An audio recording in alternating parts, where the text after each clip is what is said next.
بسم الله الرحمن الرحيم. والصلاة والسلام على سيدنا محمد نبي المرسلين. هل مسموع الصوت؟ أنا شايف مش مسموع.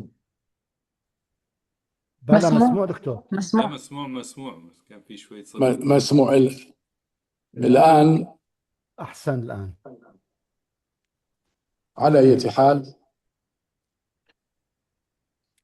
it gives me a great pleasure to welcome all of audience who is attending this presentation, which is considered to be among most important given by our friend, distinguished Professor Dr.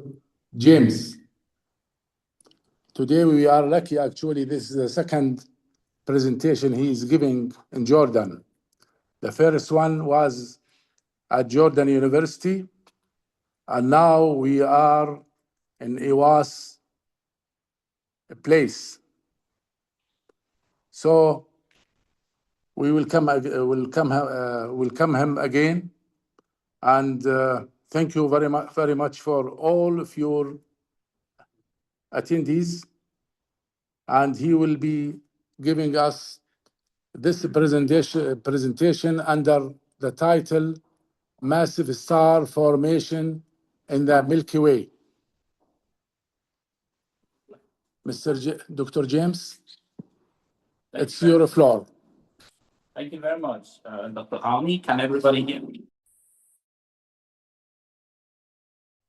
Yes, we can hear you online very well. No, we cannot. Now, exactly, no. Now we cannot hear, yeah. تفضلي أستاذ. نسينا معنا الله.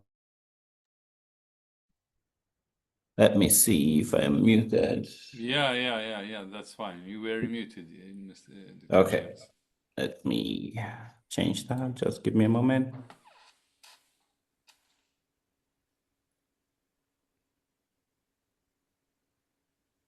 Let's see.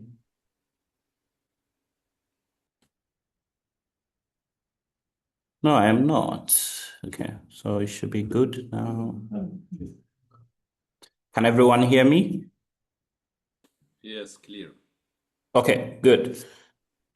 So, my name is James Chibueze. I'm a distinguished professor of astrophysics at the Center for Astrophysics and Space Sciences in University of South Africa. I'm not South African, I am Nigerian.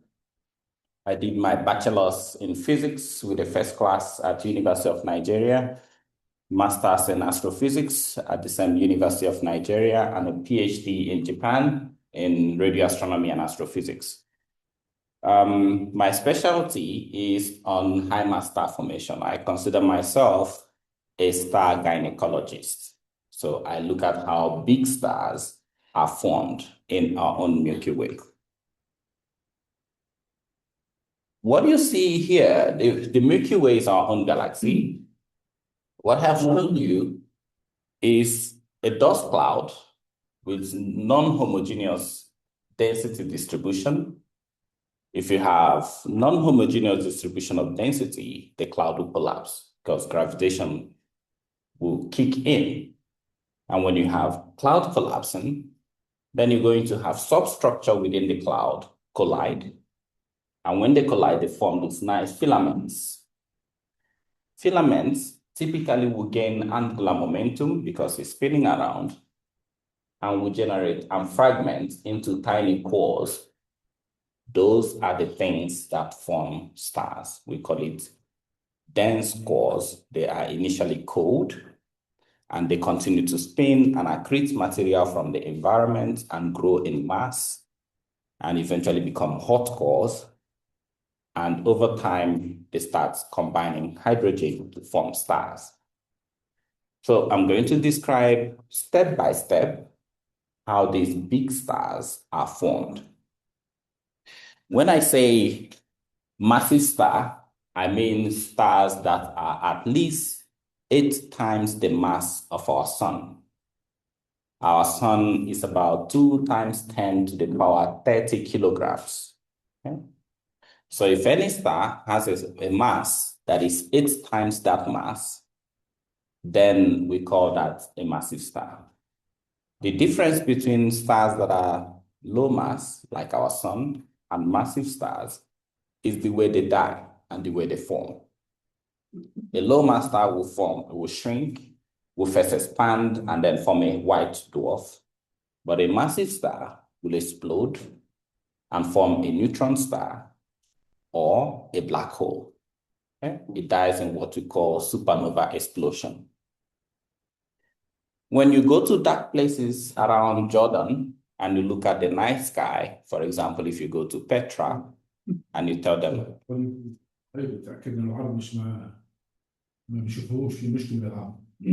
I need a point. Some problem because people they are claiming that they are not seeing it. They are not seeing. Ooh, am I not sharing screen? I am sharing screen. هل مشاهد العرض إذا سمحتوا؟ مشاهد لكن غير لا يتغير السلايد. But still he has he's not changing. He has changed only one slide. Then it's okay. Then it's fine. I'm sharing screen. Should be no problem. إذا تمام خلاص توكل على الله. Good. Can you reduce your volume? Dr. Auni? Yes. Can you turn down the volume of your... So I stop hearing echo. Yes, that's good. Okay, so this is our home, the Milky Way. We were born in this galaxy. That's the way you will see it. Okay? Remember, it's like a house, and we are inside. We were born inside it. If you were blindfolded and brought to this building and you're asked to draw what the building looks like from the outside, okay? At best, you can take measurements of the edges and you can start to reconstruct the building from inside. You're not allowed to go out, okay? That's what we're doing. This is our Milky Way. We are in this galaxy and we're trying to understand this galaxy. When you go to the internet to Google and say, give me a picture of the Milky Way, this is what you get, right? This is not the picture of our Milky Way. This is what the artists think our Milky Way looks like. That is another galaxy. Okay? We know that this is what the galaxy looks like because we are in our house and we can look through the window and see that house. Does that make sense? But ours, we don't know. We know we have spiral arms, okay? But we don't know how many spiral arms are there. Okay? There is a guess. There are a couple of arms that we are sure of, but there may be other arms we don't know. So we ask artists to tell us what they think our Milky Way looks like. They paint this, okay? And we know the distance from us here, from the sun, to the center of our galaxy, which is Sagittarius A star. It's a supermassive black hole right here in the middle. So what we are essentially doing is to stay here, measure distance to many other stars, and reconstruct what our galaxy looks like. Because we live and we were born right inside the galaxy. Okay, now that's what we have so far. With the Vera project, we've measured the distances to every dot you see here, and we can trace arms within our Milky Way.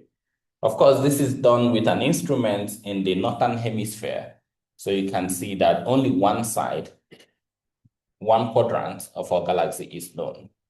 Everything empty on this side is the southern hemisphere, things you can only see if you are below the equator. Okay, good. So the results I will show you today will be about those stars, some of the stars within our Milky Way, and I'll be showing you results from various instruments that I've used all around the world. That's the global map. Of course, I started off in Japan. I did my PhD right here using this telescope. Oh, those online cannot see, I'm sorry. Okay, I did my PhD with this array. It's a 4-element array, and this dish is in my institute. Okay. And then there is also a big telescope in Nobeyama. There are 2 space telescopes in infrared that I have used. There is a sub-millimeter array in Hawaii, in Mauna Kea in Hawaii, which I use. I also use the American VLBI network and the VLA. VLA means Very Large Array, which is in Socorro in New Mexico State. And that's VLA dish, that's me working on that side. There is also a millimeter array in Chile called the Atacama Large Millimeter and Sub-Millimeter Array. I was a commissioning scientist for that instrument, and that's me on the side when I was much younger, not now. And then in South Africa, the Meerkat telescope, which is a 64-meter array, you would see it, and the Hatrao telescope, the European VLBI network. Every dot here in Europe and one in Africa, which is this one, is a VLBI network like the American one. So I've used all these, and you may be wondering, why do you need so many telescopes? Well, the resolution, if you have a small telescope, the resolution of your telescope depends on the wavelength divided by the diameter of your dish or your telescope. If you're observing in optical, the wavelength is very, very short. It's 600 nanometers. Okay? Therefore, this value is very small. So that's why optical telescope, in most instances, have better resolution than radio telescope. I can give you one example. The example here is a human eye. The eye is a telescope because you can see the moon. The diameter of the pupil, the light-sensitive part of the eye, is only 1 millimeter. If you want to know what 1 millimeter is, pull one strand of your hair. The thickness of your hair is 1 millimeter. That is the thickness of the part of our eye that is sensitive to light. So the diameter is 1 millimeter. Now, if you take 600 nanometer, divide by 1 millimeter, and you convert it to angle, you get 2 arc minutes. So with our eyes, we can have 2 arc minutes resolution, okay? 1 arc minute is 1 degree divided by 60. However, for radio telescope, this telescope is 100 meters in diameter. By 100 meters, this dish will take 1 full football stadium. That's the size of this dish. Okay? And it's in radio at 6 centimeter wavelength, radio waves, and you will get the same resolution as the eye. This telescope cost about $1.2 billion to build, 1.2 billion, but the eye is free and the resolution is the same. So in radio, our wavelength is very long, therefore we need the dish to be very large. But we cannot build very large dishes. Therefore, we build, I can move this away a bit. We build many small dishes. We use them simultaneously to observe, and what we call interferometer. Then we synthesize a very large dish. Okay? If you try to build a single telescope that is 200 kilometers in diameter, even if you have all the money, technologically, that's not possible. China holds the record. They built a 500-meter dish. Okay? But if you want to be 200 kilometers, forget it. Technologically, it's not possible. So you build small dishes, you spread it over 200 kilometers, and you use them simultaneously to observe. So the results I'll be showing you today use this principle.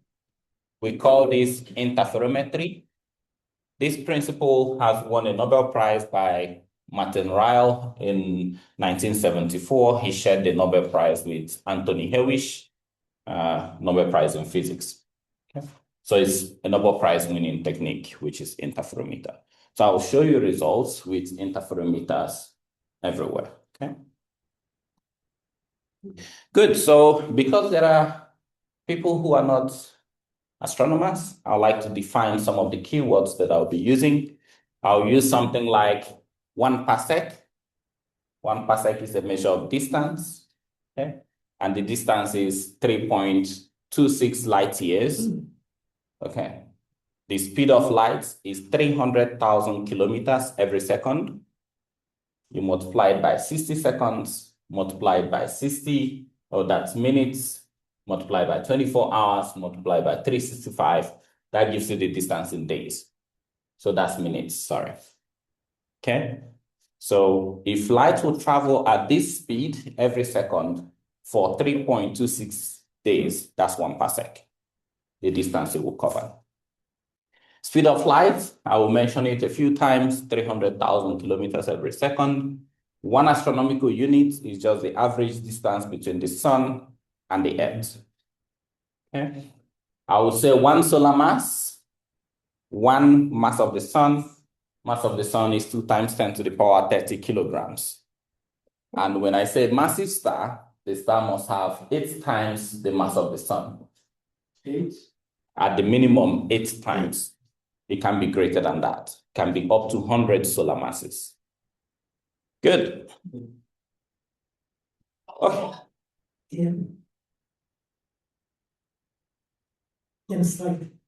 Should I return?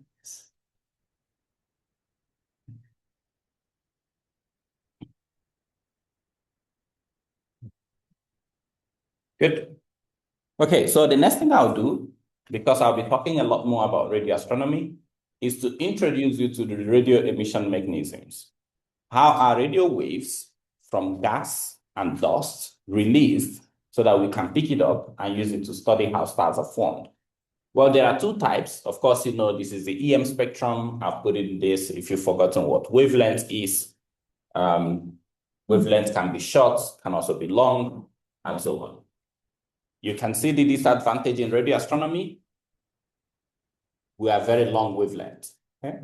Compared to gamma rays, for example, which is very short wavelength. So the two emission mechanisms is continuum emission and spectral line emission. Continuum emission is broadband, could come from black body radiation, which is thermal, okay? In this case, you use Planck's distribution function, and then you can generate the black body spectrum of a source. It can also be free emission. This happens as a result of deflection of an electron by a proton. Positive charge, negative charge should attract, okay? If negative charge is moving towards positive, it gets attracted, but not trapped. It should go this way, but is deflected, it goes that way due to attraction. That is called free emission. In German, it's called Bremsstrahlung emission. But we also have another kind. These two are thermal emission. This is non-thermal, not due to heat, and it's called synchrotron radiation. In this case, you need an electron that is moving at the speed that is very close to the speed of light. Okay? We call such electrons relativistic electrons because they are moving super fast. If you get that electron coupled in magnetic field and spinning around it, then you release emission because the electron gets accelerated as it loops around the synchrotron emission. And that's what you see, it releases emission, okay? These two are thermal emission. This is non-thermal, but all 3 are continuum emission. Now, the spectral line, they are very narrow band, unlike the continuum. Continuum is broadband, spectral line is very narrow, and it happens at specific frequencies and covers very small range of frequency. One key example is neutral hydrogen. What is hydrogen in Arabic? It's also hydrogen. Yes. H, right? Oh, perfect. So I can speak another Arabic. So hydrogen is the first one in the periodic table. Yes, correct. So it has 2 particles, proton and electron. Okay? Typically in hydrogen atoms, these 2 particles spin in the same direction. They behave like the sun and the earth. Okay? The electron is the earth. It rotates 24 hours, but it also revolves around the sun. That's what this guy does. Okay? And the spin direction usually should be the same. But when there is an energy supply in the system, the spin direction of the electron flips in the opposite direction. This flip in the spin direction causes the emission to be released at 21 centimeters. Yes, that is neutral hydrogen line. Okay, okay, good. This is H1. In astronomy, we call this emission H1, which is neutral hydrogen. We'll call this H2, which is ionized hydrogen. So if you hear me say H2 region or H1, I'm speaking about this emission or that emission. Okay? We also have many other molecules. In the universe, we have billions of different kinds of molecules.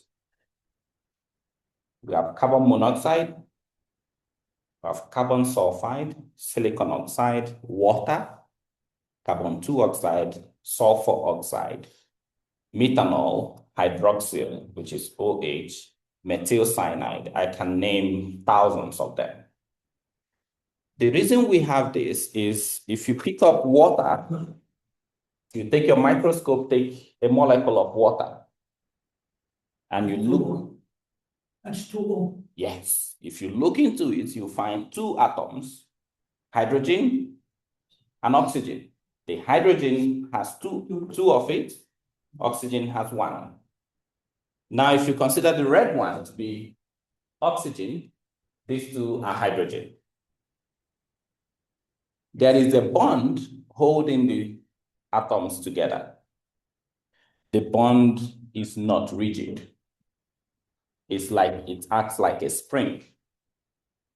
Okay?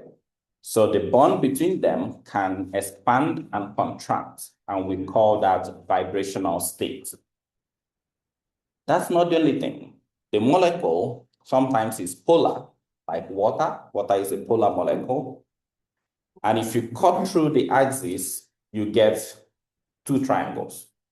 Okay?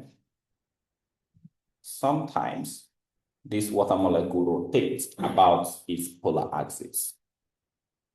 So it could be that we generate radio emission from the vibrational state or the rotational state of the molecule. That is spectral line. Okay? So some of the emission we detect is as a result of the gas content in the star-forming region, in the region where the stars are being born. We also detect another kind of emission, which is called masers. If you have a laser pointer and you push the button, you find light. Laser is light amplification by stimulated emission of radiation. Right? If you take away L, which is light, and replace it with M, which is microwave, then you have a maser. Okay? So it becomes microwave amplification by stimulated emission of radiation. This happens as a result of what we call population inversion. Okay? Particles like to stay in the ground state, that is stable. Even humans also like to be in ground states. Okay? You don't see humans all the time, high energy state. No, you prefer to be in ground state.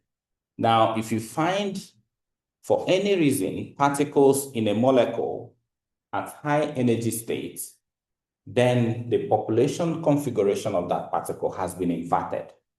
Because now you have more electrons at the higher energy level where they don't naturally stay than in the lower energy level where they should naturally stay. If you have population inversion, you just need stimulated. Remember, one of the S in maser is stimulated. You need a stimulant to come in and trigger these particles to emit, release some energy at the same frequency, and jump down. And that's what you see here. If you look, you will see the stimulants coming in, triggering this to cascade, release energy at exactly the same frequency, and then they jump downwards. So the person pointing the telescope is pointing the telescope from here. So what you're going to see is a beam of very bright emission. This is coming from gas in a condition favorable for pumping masers. So the results I will show you about star formation will consist of emission in these two types of radio waves, okay? Continuum or spectral line. So if I say thermal spectral line emission, I'm talking about this. If I say H1, I'm talking about this. If I say masers, I'm talking about this. If I say H2, I'm talking about this. If I say dust emission, I'm talking about black body radiation. If I say jet, I'm talking about synchrotron emission in most instances. Okay, yes, now we can go next. Good, now welcome to star formation. Stars form from non-homogeneous distribution of gas and dust.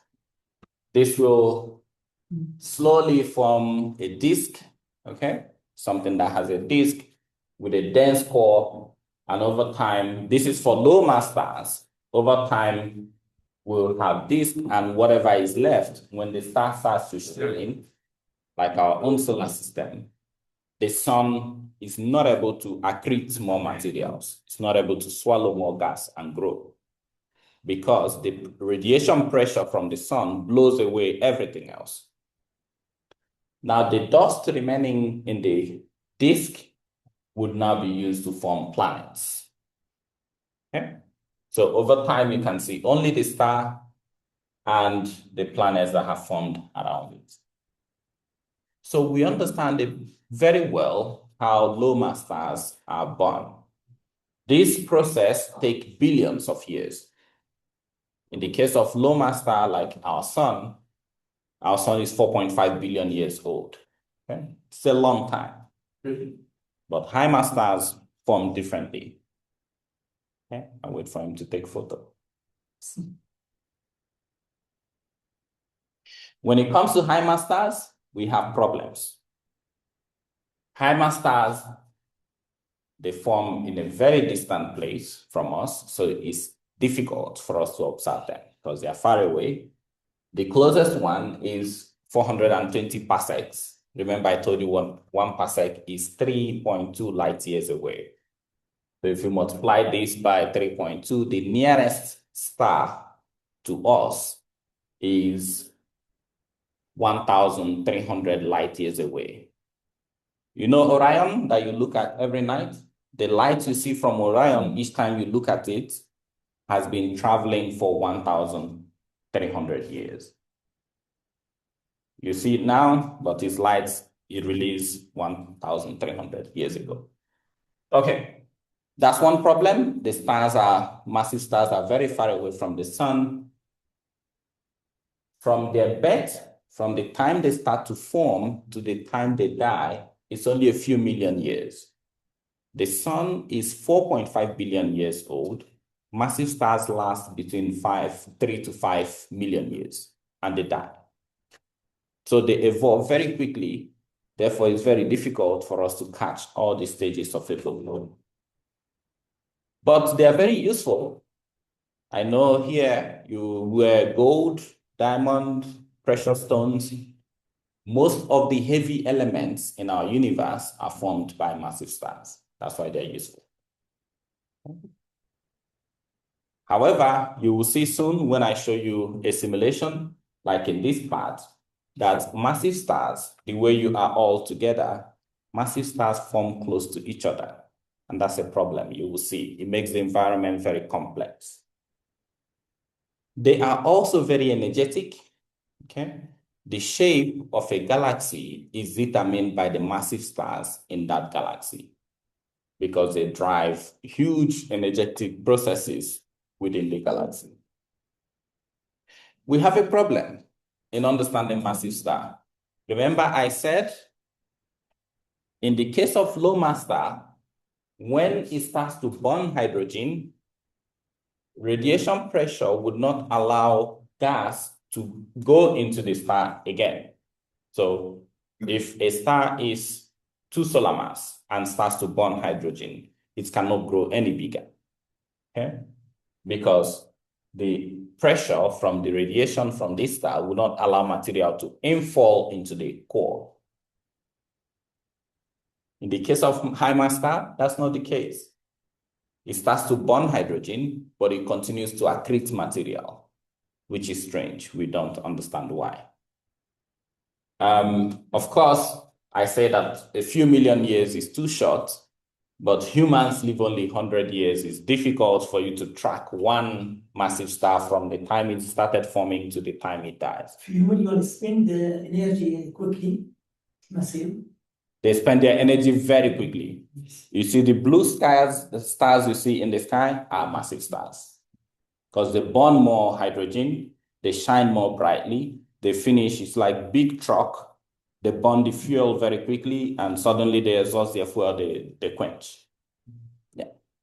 So what I would do is I'll show you the different stages of the evolution of massive stars, but it's not from one star because I haven't even lived 100 years yet, okay? So we observe massive stars at different stages of their life, okay? And then we use it to build the evolutionary track of massive stars, okay? Cool. Good, so the instances I will show, there are 2 ways you could form a star. The star can form spontaneously on its own, just collapse, okay? Gravitational collapse and star formation. The star can also form by a trigger process. Supernova explosion is very energetic, okay? When a supernova goes off, the energy released and the light from the supernova sometimes completely outshines the entire host galaxy, okay? So this explosion can compress gas and trigger the formation of new stars. That's what I tried to show here. You have a huge old star here.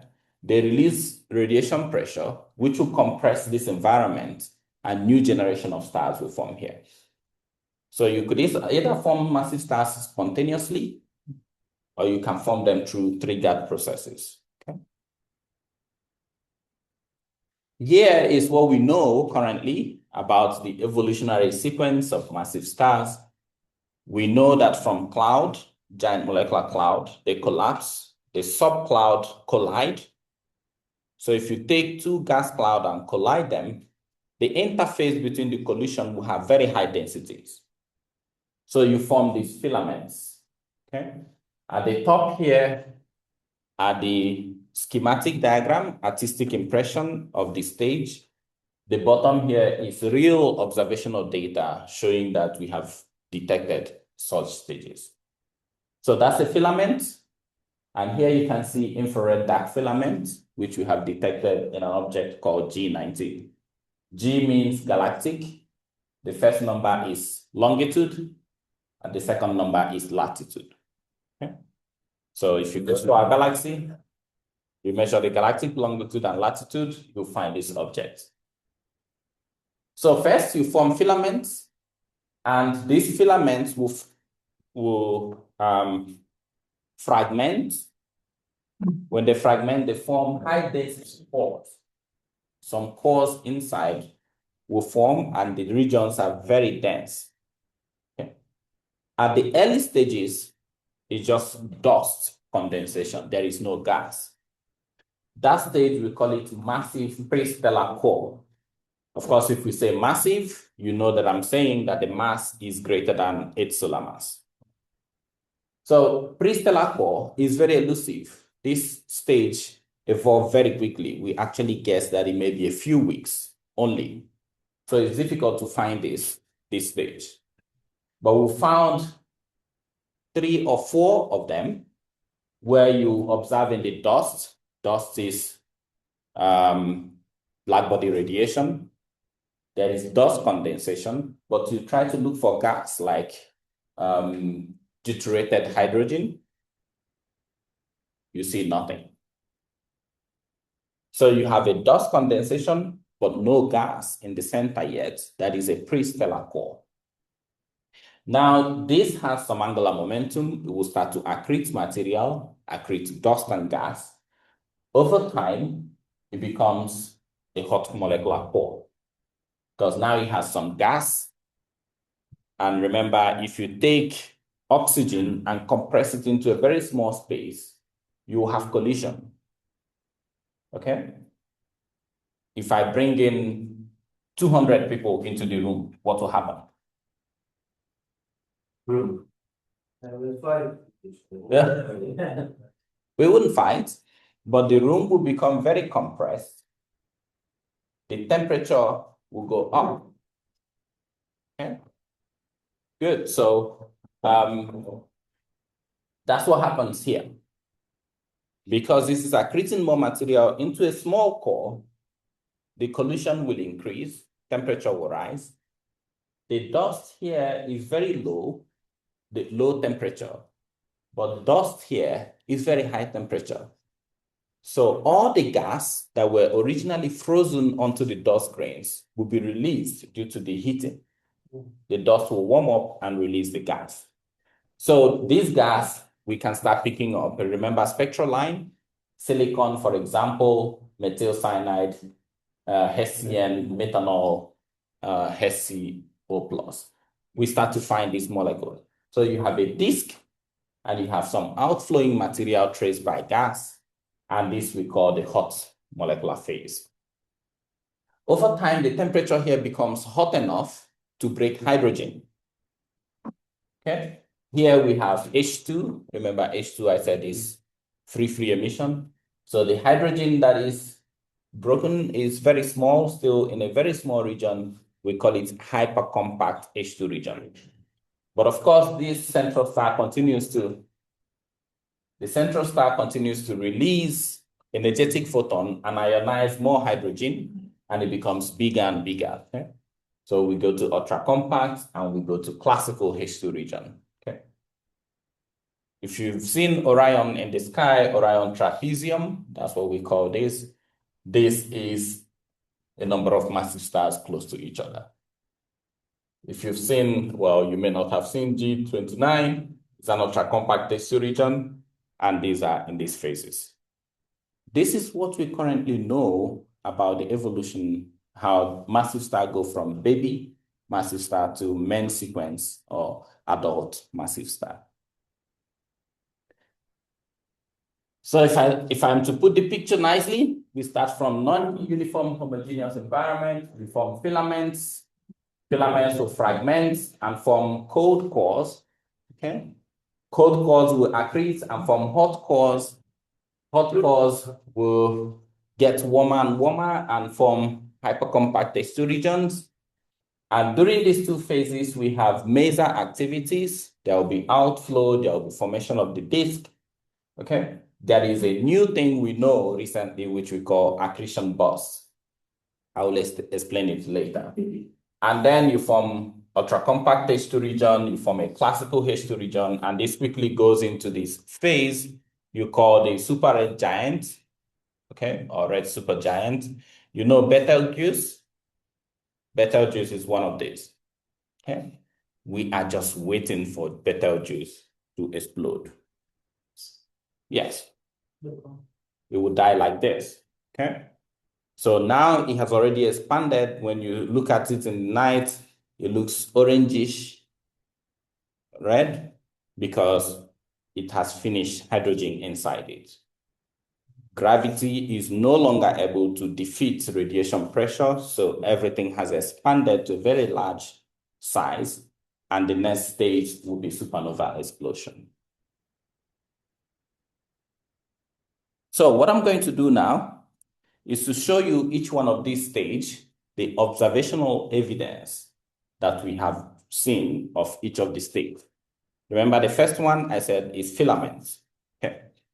This is the filament. If you look in the optical or infrared, very close to the center of our galaxy, there is an arc-shaped filament we call the brick. Okay.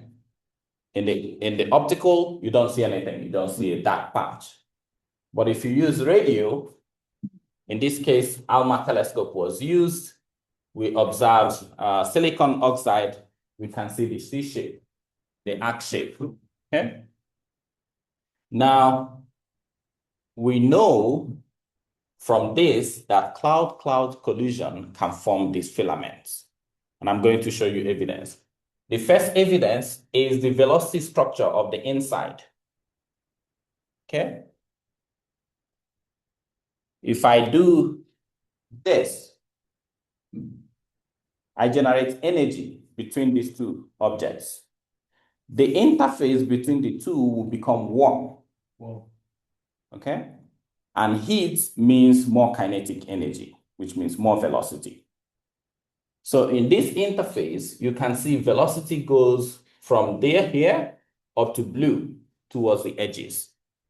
So I can tell just from looking at this that there is a collision. Something must have caused this to be faster, the velocity range to be wider around the center. This is the velocity distribution. This is the velocity dispersion, and you can still see that the blue ranges from 50 all the way to 0, just at the edges. The next question will be, but how can you form this shape? Yeah. Have you been to the beach before? Yeah. If you put your foot on the ground at the beach and you do this, what happens to the sand? You compress a lot of sand. You build up a lot of sand due to compression. Perfect. That's what happened here. So we have two clouds, okay? They are all in a very big cloud, but some subcloud structure, move towards each other and collide. Later at the collision, you will see this guy compress this one, and you form an arc morphology. And this is just channel of how this will evolve. And you can see that in the inner side, you have higher velocity dispersion. That's what our data shows. So we used observational data as well as simulation to show that filaments are typically formed by what we call cloud-cloud collision. Two clouds colliding. Okay, so that's first sign. Let's see the simulation. If these are two clouds and I want two of them to collide, filaments formed in the interface. And these filaments, to keep this shape, are supported by compressed magnetic field to help them stay collimated. Okay.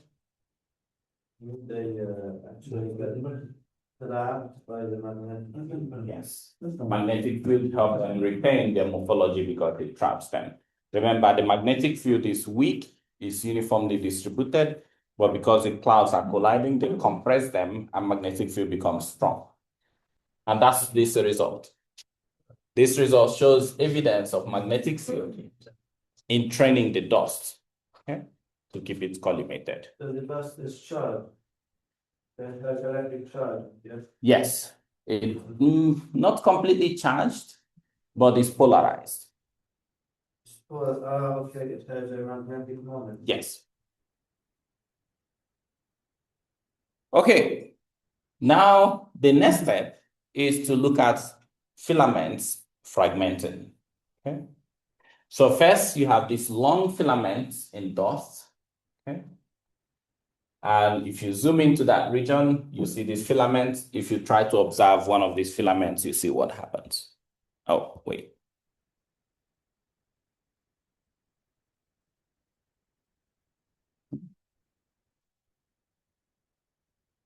That is not okay. So if you observe this region only, okay, this is a long filament, and you zoom in here, you can see a few fragmented pores in the region. So in one filament, there can be fragmentation and high density dust cores forming in these points. Okay. So that's the first two stages. Remember, I mentioned filaments and the cores forming, and these cores are just dust cores. Now, the second phase is that stage where we have very elusive phase that we hardly can find. Only very few of them is known. However, with ALMA, we are beginning to find a few more prestellar cores. If a dense core does not have a star, it's prestellar, right? If there's no protostar, then there will be no gas. Okay, now look at this region. This object, we recently published this. If you look at emission from these bands, you would see these two do not have spectral lines. Okay. So this is detection of two very dense substructure without a star. They are pre-stellar core. And yeah, we published this early last year. This is absorption spectroscopy. This is emission line, radio emission line. Radio emission. Yes. Okay, so that is the pre-stellar core phase, but this is now the protostellar phase. Okay. In this case, this is done by my PhD student that I supervised. He's now my postdoc. We studied a hot core, MM1, millimeter object 1, 1A, 1B, 1C, and MM2. And if you compare the spectral line from these two regions, you find a forest of line in MM1A, which is the main protostar. This triangle represents the position of a maser. MM2 has very limited emission, but MM1 is definitely a hot core. Look at all those molecules that it has released. So it's already hot enough, okay, to evaporate the gas frozen onto the dust grain to go into gaseous phase, and we can detect them with radio telescope. So this is the hot molecular core phase. In this phase, we can use the gas. Remember, if gas has a velocity higher than the systemic velocity of the star, then it means it's moving away from us. If it has a velocity lower, it's moving towards us. So we can take any of this molecule, for example, methanol, this one, and we can check the distribution of the methanol gas and check the velocity structure of the methanol, and we can tell what is happening in the region. With this methanol, the blue component is here, and the red is here. So blue shifted means moving towards observer, red shifted is moving away. So we can tell that this is a rotation. Blue and red are separated, so that means a rotation, okay? So this object has a disk around moving this way and drives gas outflow in that direction, okay? That is the hot molecular phase, and if you remember this slide, I can tell the outflow, and there is also the disk inside. So we can use molecular line to trace these dynamics.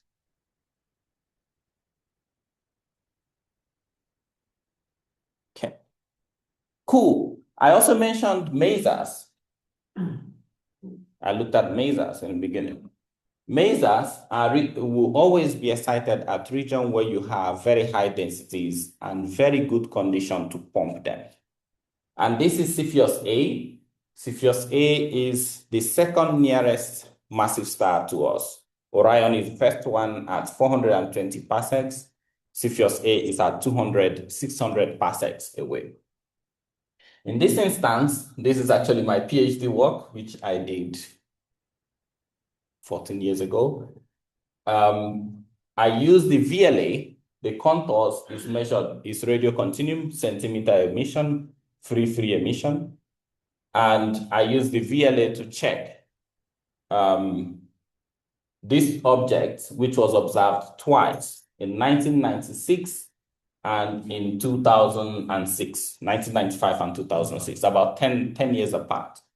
What I saw in this object, if you look at this black contour here and white contour here are the same, but look at this one.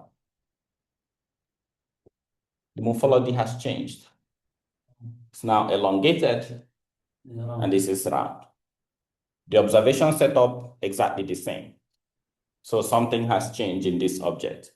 The cross here is the position of the peak in this observation. 10 years between them. 10 years between them. So one possibility is that this object is moving. But if that is true, the motion is 65 kilometers every second. No star moves that fast. Stars can only move between 1 to 3 kilometers every second. But this seems to be 65.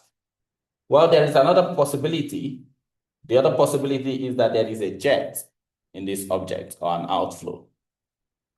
Since we cannot tell anything from the continuum, this object has a maser. I use the Japanese telescope array to observe the masers. I'll show you the result. That's what the masers look like. So with the masers distributed in this line, if you observe it multiple times, you can check the position of the masers in multiple epochs, and you can trace the motion of the masers and the direction, right? We call it proper motion measurement. So I measure the proper motion. You can see most of the masers in this side are moving this direction. Most on this side are moving that direction. So I can tell there is a bipolar outflow from this object just by observing the masers. So the bipolar outflow aligns very well with the elongation of the object in the radio continuum. The other thing I found is in the center that there is very high velocity gradient. You see the blue line is about 21 kilometers per second. The red line is about 0 kilometers per second. The velocity range is up to 21 kilometers a second, just around the center, very close to the sun. This is correct because imagine that there is a core, things are falling in, things are being ejected, the velocity gradient will be very large. Okay? So that's the discovery of a jet. This result was in Yahoo News in 2012 when it was published. Actually, jets, are they the same as the jets or analogous to the jets actually that are emitted from the Black holes. black holes or neutron stars, right? So typically the jets in protostars are slower than the ones in black holes. The jets here, you have low velocity outflow with a few tenths of kilometers per second velocity. You have high velocity jets with a few hundred up to 500 kilometers a second. But jets from supermassive black holes are typically 1,000 to 10,000 kilometers a second. Also very long, I thought. Very long. Light years Yes. long, yeah. They are typically 10 to 100 times the size of the galaxy itself. Yeah, but these are not that huge. Well, they are larger than the protostar, but not as large as that of black holes. Okay, so you see, slowly we're going from one protostar to another protostar, and we're picking different pieces of the puzzle and putting it together to understand how massive stars form. This is the newest piece. This discovery happened only in the last 5 years. We have been wondering, how do you grow a star that is 20 times the mass of our sun? If you use uniform accretion, you cannot. You can only grow stars up to 5 solar masses or 4 solar masses. And then recently we discovered what we call accretion burst. Accretion burst is a process where a forming star will swallow up a huge amount of material in a very short period of time. We found this only in 2015.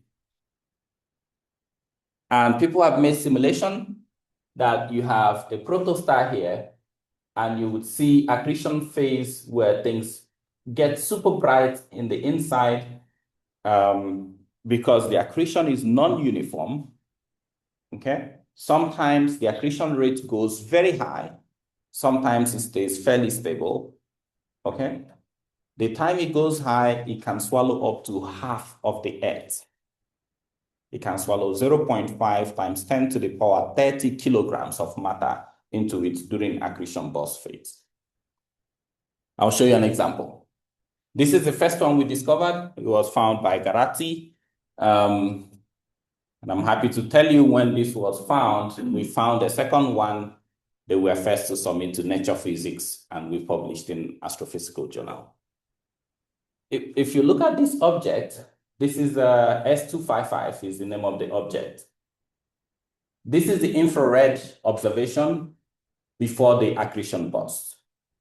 This is the infrared. Infrared is dust emission. This is the infrared after the accretion burst. You see the difference. In infrared, it became super bright here. That's the first one we found in accretion burst. And remember I mentioned what accretion burst is. Non-uniform accretion. This is accretion rates in solar mass per year. Okay. If it's here, it means 1 solar mass per year accretion rate. Okay. So you can see this, it stays stable, it jumps, and sometimes it's very close to 1 solar mass. So every of this peak is an accretion burst phase. Okay. Good. So that's the first one we discovered. I'll show you the subsequent ones. The way we study accretion burst is to observe, I mentioned masers, right? These are different kinds of masers you find in star-forming region. That's the second one I was involved in this publication because in 2004, I used the Japanese array to measure the parallax, the distance to this object. It is called NGC6334, and sometime in 2015, well, first, let me start from 2008, we observed this object with the SMA, and we got this image, okay? And then in 2015, ALMA observed the same object, got this image. You can see this object, that object is still there, plus this one, which is here. But you'll notice that this is very bright. One argument is maybe because the beam of ALMA is different from the beam of SMA. So what we did was to take the data from ALMA, convolve it with the beam of the SMA, and produce this image. And you can see this looks alike. Okay? But this guy is still very bright. So the next thing is to subtract the SMA image from this. And if you do that, you have this residual excess emission in this object. And this object was undergoing accretion burst. Now, happily, in South Africa, we were using single dish to observe the masers in this object. This is all of our observation. 2014, nothing, everything just fairly flat. 2015, things start to go up. This line is the dates of observation of this data. It was not planned, it was just coincidence. And we managed to be observing this source at the peak of the accretion burst. So we were writing a Nature paper. The paper I showed you earlier was published. Then we submitted to a different journal. Okay, so for accretion burst, remember, the star has taken half of the sun and swallowed within few months. So everything goes completely crazy because this is now, the masers are going very high fluxes. And of course, after the accretion burst phase, everything goes back to, some go back to quiet phase, some never return. Okay? This is the newest piece of the puzzle.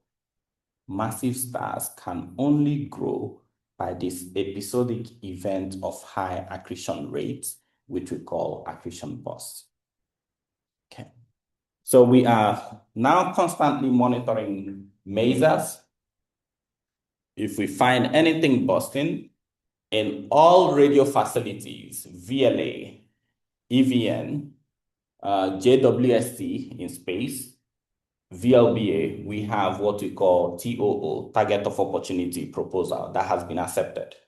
So it's just waiting for us to say, hey, we find a new accretion bus, and all the telescopes will start observing that source. We have some other thing. Masers behave weirdly. Sometimes if you monitor them over time, you see them rise and fall. This was discovered in South Africa. We call it periodicity of methanol masers. You can see if you measure the peak, okay, each time you can see how it rises and falls. This is for the red point, that's the black point. So it shows periodic behavior. I still want a PhD student to prove what causes this. We don't know. We don't know what will make the flux of a maser rise and drop. There are theories claiming that the forming star may be pulsating, which may be correct. Another theory says that it forms in a binary, and the wind from the binary system collide. As it goes, it collides, and it causes that flare. But we don't know. We need observational evidence to substantiate one of the two. Also, the light curves, you see for some, it shows nice cosine function or sine function. Some, it rises very quickly and decays slowly. So we don't know why the shape of the light curve for different objects are also different. One of my master's students tried to prove this and found that the inclination of the source in the plane of the sky could be the reason why we see different light sources. But we need more evidence. Okay, then I come to H2 regions. With the Meerkat telescope, if you have not seen the meerkats, maybe I can just exit and show you meerkats. Let's see.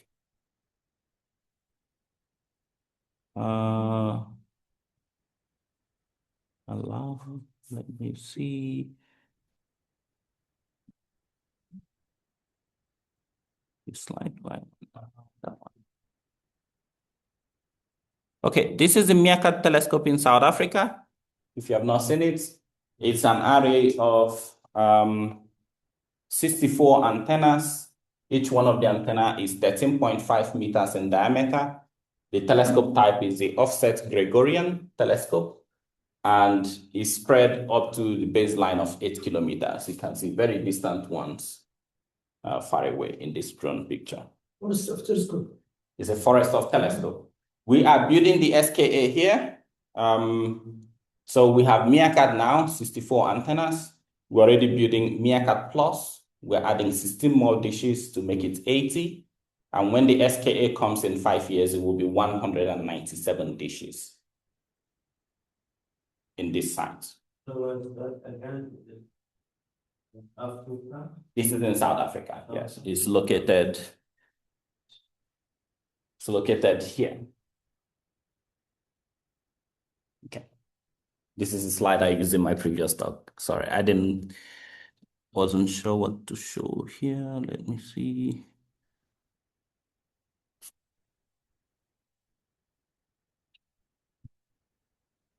Okay, that one. So with Meerkat telescope, we have observed our Milky Way. Okay? I showed you the Milky Way in the beginning. It looks like that. That belt you see is this same thing. Each circle here represents the beam of Meerkat. So we pointed out the Milky Way multiple times, except the galactic center. I showed you. I didn't show that. In the previous talk, I showed the galactic center. Okay, so this is the map of the Milky Way. And we started to look for H2 regions in this region. So I asked one of my students to do a census of all the H2 regions that we have detected with Meerkat.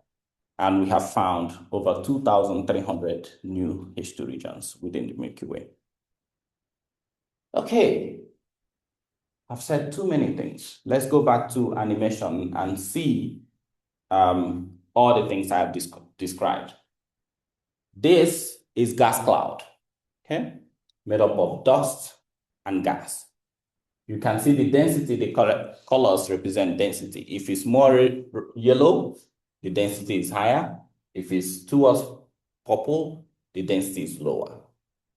Non-uniform density, which you call inhomogeneous density, will lead to gravitational collapse. Right? Gravitational collapse means this cloud, this substructure here, and that substructure here could come together and collide and form filaments. Okay? The filaments will fragment and form dense cores. The dense cores will accrete and form hot cores. The hot cores will drive outflow and will form disk around it, okay? And eventually burn hydrogen. Now, give attention to the video. See structural collapse, okay? So there's a lot of cloud-cloud collision, and you slowly start to see filaments, tiny lines, okay? You see filaments form within the cloud. You can start to see some dense cores begin to fragment out of the filaments. You can see driving outflow. Okay? There are many massive stars here. So outflow from one object will interfere with the outflow from the other object, making the environment extremely complex. That's what it looks like in star-forming regions. Very complicated for massive stars, which is why I like it. I like slightly complex things. But you can tell it's beautiful and gorgeous. Cool. Okay, so we assume we've traced massive star to when it starts to shine, release a lot of energetic photon, ionize its environment, burn up the hydrogen in a few million years, it's time to die. Like Betelgeuse, it will expand, become a super red giant, okay? And then it will explode. How many stars in the Milky Way has exploded in the past? We don't know. We see pictures of supernova remnants. Supernova is the explosion itself. Something like this are some of the supernova remnants we know before. But because we have made a map of our galactic plane with meerkats, and the map is very sensitive, we can go back again and look for new supernova remnants. And yes, we've done that. This is infrared. Remember, in my instrument slide, I showed you space telescope. This is infrared image taken from Spitzer telescope. Okay? I have a question for everyone. Is there a supernova remnant in this image? Yes. Yes? Where is it? Clouds. Hiding? The clouds. Just the surrounding cloud. It's surrounding cloud, okay? Anybody say no? You see how difficult it is? In the infrared, it's not very clear. So let's see what we see in the radio. This is what Meerkat gave us. So with the radio, many of the exploded stars that have died in our own galaxy, we are beginning to unveil them. Okay. This is not the only one. Doesn't look like there is a supernova here, but you can see that bubble. Okay. This nice bubble. And that, and that, and that, and that, and many more that I cannot fit into this screen. So meerkat, with sensitivity of 4 microjansky per beam, is now beginning to reveal a lot about our own galaxy that we do not know, especially stars that have died in our galaxy in the past. Of course, I said, if you study dead stars, this is a supernova remnant, then it means the beginning of a new set of life, because this is an explosion that could compress the environment and form new stars. This is a result I did in 2013 about triggered star formation, and I've repeated that with the meerkat data. I can show you how this becomes triggered star formation. We take the edges of the star. Okay? If we are all in circles like onion, you know onion, right? Good. the outer shell, okay? There is outer shell and there is inner shell. Now, if you find that the stars in the inside are younger than the stars in the outside, then you can tell that there is a sequential formation of stars. So the blue dots, you see they are clustered inside, okay? So when the star driving this sends out the first energetic compression, these guys formed first. Sends out the second energetic compression, the next generation forms. So this shows that this explosion here has triggered the formation of 2 generations of stars. So remember, we've gone from how massive stars are formed to how it dies in explosion, but the death triggers the formation of many new generation of stars. Okay, even in supernova remnants that we already know about, like this one, it's called supernova remnant 386. Meerkat is revealing even better details in structure. I'm going to show you something fancy. The VLA is American Very Large Array. They produce this map of the bubble of the supernova remnants. Would you like to see this same image with Meerkat? Okay. So this is a known supernova remnant. This is a known supernova remnant observed with Meerkat. That's the VLA image. This is what Meerkat shows us. So with Meerkat, we are not just seeing new supernova remnants. We're going back to the old one and studying the clear dynamics of the explosion. Okay? So now we can give theorists this to make more sophisticated simulation to explain the dynamics of supernova explosions. Okay, of course, when the supernova explodes and dies, it forms a neutron star, or it could form a black hole. Yes.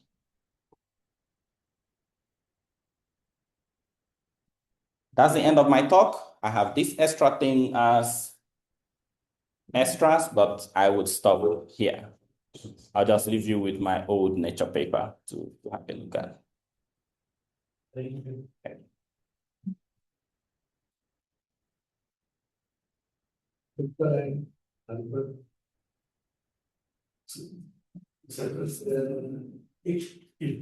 Thank you. You had a chance to look at so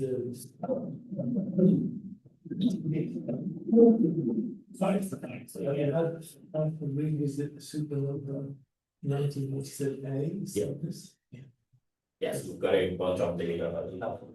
And if you can increase this, the Yes. volume here. And you can sit beside me. Yes. Those online, can you hear us? Yeah, clearly. Thank you. Okay, good. Is there a time for questions? Yes, thank you very much. It was very interesting lecture, presentation. I would like again to thank you, to thank Professor James on your behalf.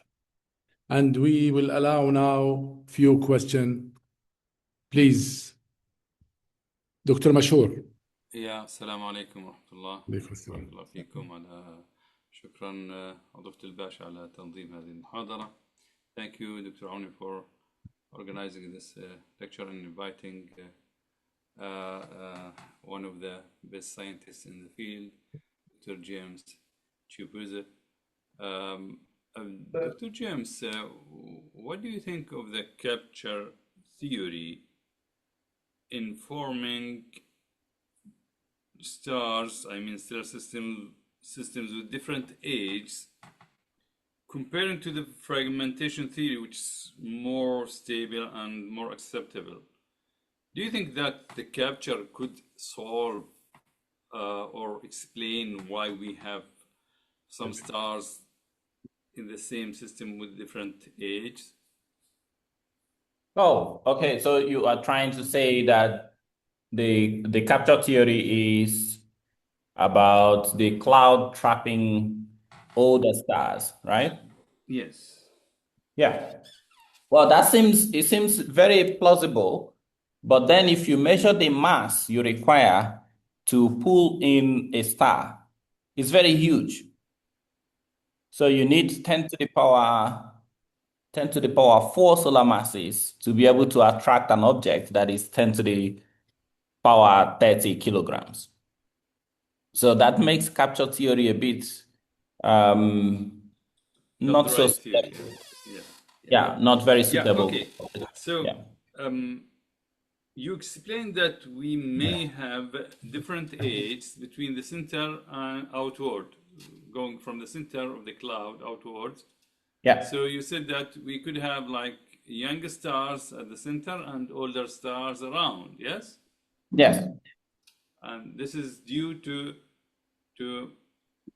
Triggered star the formation. lag, to the gap, to the lag in the formation, or the gap in the formation, or Correct. yeah. So the same cloud, or this cloud, could be like a cluster. No, so Stars. the OB association or supernova remnant, depending on what is causing trigger, sends a shock outward. Yes. Okay. The first compression zone forms the first protostars. Okay. Now, whatever goes outward a bit more forms the next generation of protostars. So you have this onion-like structure in the distribution. Okay, what's the size of this cloud? I mean, could it form a cluster, or just a small stellar system, or even a galaxy? So you are talking, what's the scale This you're is very talking about? No, this is very small. It's very Okay. it's only a few tenths of parsecs in size. So we are talking about small cluster, or stellar system in this case. One small stellar cluster. Yes. Okay, one small or stellar system with a few stars. Yeah. That could explain the existence of two different ages in the same stellar system. Is it written in one of your papers, this explanation? Yes. Yes. So you can look at my paper of 2013. Okay. I explained how trigger star formation could lead to formation of two Yeah. generations. Okay. That's good, and it's helpful for us to explain why we have. Sometimes I get stars in the same clusters or same stellar systems with different ages. So I need an explanation. So there may have been trigger star formation in the region in the past. Yeah. Yes. Okay. Thank you very much. Sure. Okay, thank you, Dr. Mashur, for your question. We will take another question. Please raise hands. Those in person. If anyone would like to ask any question, he may raise his hand. Yes. No one? Yes, do it. Marwan, please. You need to unmute. Assalamu alaikum, everyone. Thank you very much. Thank you for the presentation. I like it indeed. I have a question, is a little bit related, but not in the core, about the lifespan for the massive, very massive stars. So how much is the shortest lifespan for those massive stars, and what is the relation? Is there a physical equation, or how that can be calculated? I cannot give you the value of the shortest. I can tell you that the age of massive star relates to the mass. The higher the mass, the quicker, the brighter the object, and the quicker it burns out the hydrogen and dies. So I would assume that the shortest age will be around 1 million years old, around 1 million. We have a massive star like Betelgeuse that is about 5 million years old. So that may be our threshold, but Betelgeuse, in our lifetime, it has always been expanded because we have only lived a few tens of years as humans.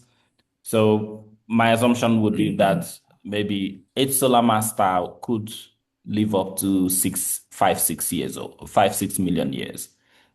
Yeah, Thank you. sure. Any more question, please? From the room? It seems that nobody. Okay.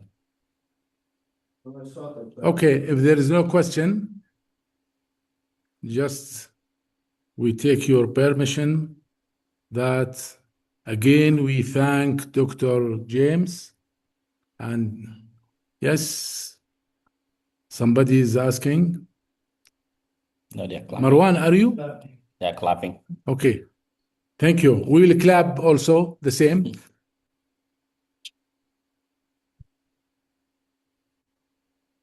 Thank you very much, James. And thank you for everybody. Really, it was a great lecture. And we hope that we will continue a series of lecture with James. Thank you for all. Thank you. Thank you again and good night. Ciao, ciao. Salam. Thank you. Ma salam. Ma salam. Ma salam. Ma salama. Ma Thank you.